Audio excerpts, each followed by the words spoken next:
over 30 years, one man, Charlemagne, king of the Franks, waged an unrelenting war, not just to seize territory, but to erase an entire belief system.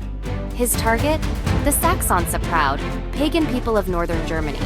They lived deep in forested lands, worshipped gods in sacred groves, and had one thing in common. They would not submit. Fierce, decentralized, and loyal to their traditions, the Saxons had resisted Christian influence for centuries. But Charlemagne had other plans. From 772 to 804 AD, the Frankish king launched a brutal, grinding campaign to conquer and convert a war of steel and scripture that would leave tens of thousands dead and an empire forever changed. In this video, we'll explore how Charlemagne's campaign against Saxony became one of the most violent and transformative wars of the early medieval world.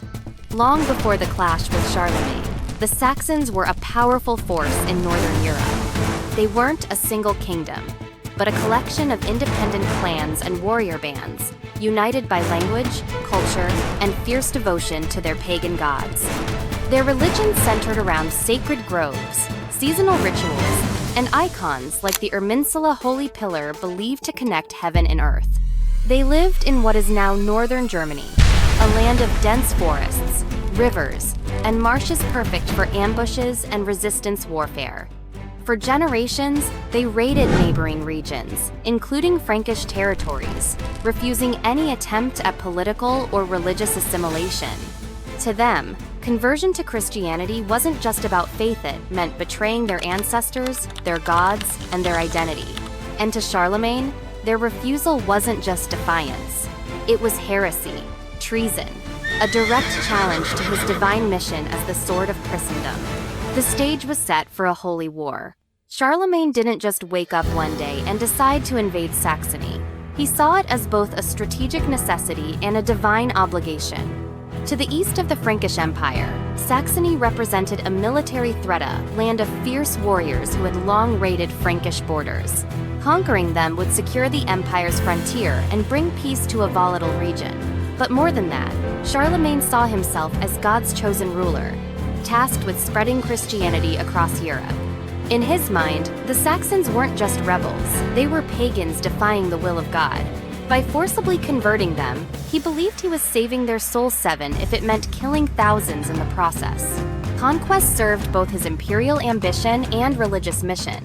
And in Saxony, those two goals became one. The result?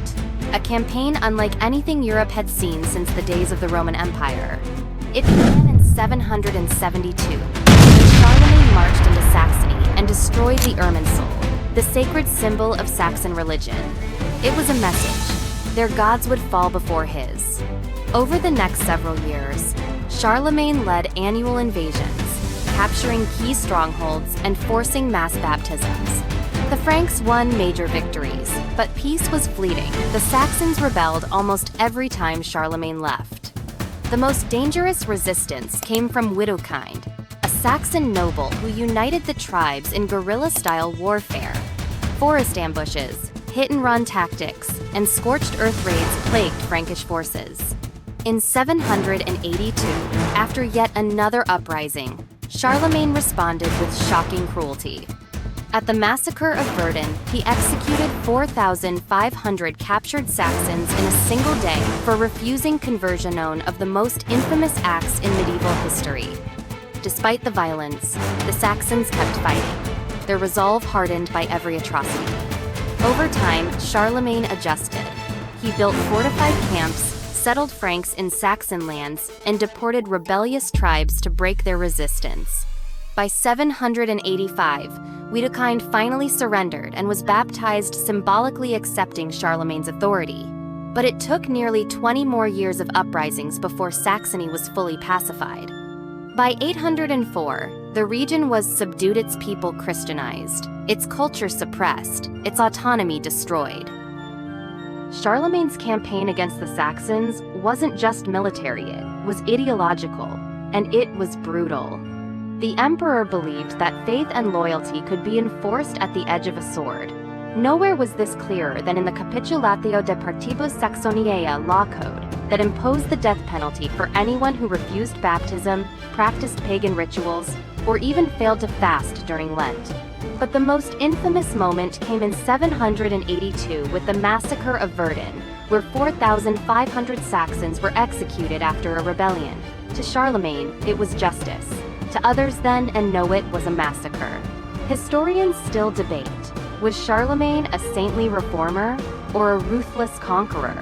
The Church canonized him in later centuries, yet the blood spilled in Saxony stains his legacy. For the Saxons, Christianity came not with a cross but with fire, steel, and the threat of annihilation. The Saxon Wars ended in 804, but their legacy echoed through the centuries. With Saxony subdued, Charlemagne absorbed the territory of the Carolingian Empire, extending his control from the Atlantic to the Elbe River. The region was divided into bishoprics, counties, and fortified outposts, all governed by loyal Frankish nobles. Christianity took root, but not peacefully. Many Saxons outwardly converted while secretly preserving their pagan traditions for generations. Still, over time, the cultural assimilation was complete. For Charlemagne, the victory helped earn him the title of Emperor of the Romans in 800 AD, what many consider the founding moment of the Holy Roman Empire. The Saxon Wars also served as a model for future religious campaigns, blending conversion with conquest, something Europe would repeat during the Crusades and beyond. And though forgotten by many, the Saxon resistance forged legends, especially Widukind, who became a folk hero and symbol of defiance in later German history.